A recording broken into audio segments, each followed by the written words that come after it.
pa na ito, pero meron pang mas malalaki dito. Kasi maliit lang ito kumpara doon sa mga nakita ko na inaalagaan ng mga bumibili. Pero sigurado ako na ano to, garantisadong matapang ito.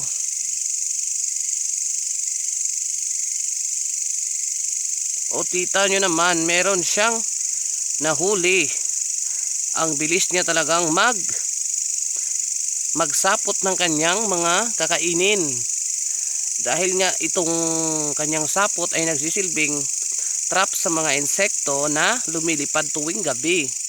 Kagaya ng lamok, yung maliliit na mga alitap-tap, ganun. O kahit anong mga insekto na sa gabi ay lumilipad. Ganyan lang yan. Nilalagyan niya ng sapot para hindi makawala. Tapos kakainin, ganun.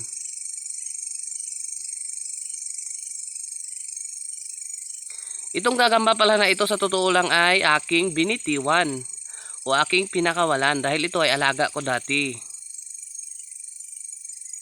Siyempre nagsawa na ako sa sa pag-aalaga.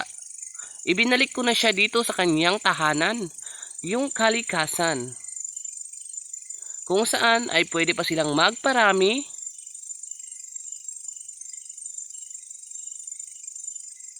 Makahanap siya ng kanyang partner, ganon, di ba? Para magparami. At saka lalong dumami pa sila. Dahil nakakatulong ang mga gagamba para sa mga insekto kagaya ng lamok ay makokontrol nila yung makokontrol yung populasyon ng mga lamok na kung saan ay nagkukos ng sakit na dengue, ganon. Dengue, malaria, ganon. At saka yung iba pa, pati yung mga insekto na black bug ay kanila ring kinakain. Basta lahat ng mga insekto na lumilipad. Kahit pa yung malalaki, yung mga grasshopper, kanilang kinakain. Ayan. Uubusin niya na yan. Hanggang magdamagan. Kayang-kaya niyang ubusin yan. Kasi hindi naman gaanong malaki yung kanyang nahuli. Pag marami siyang nahuli, sinasaputan niya lang yan dyan sa kanyang bahay. Siyempre, hindi na siya kakain pag busog na siya.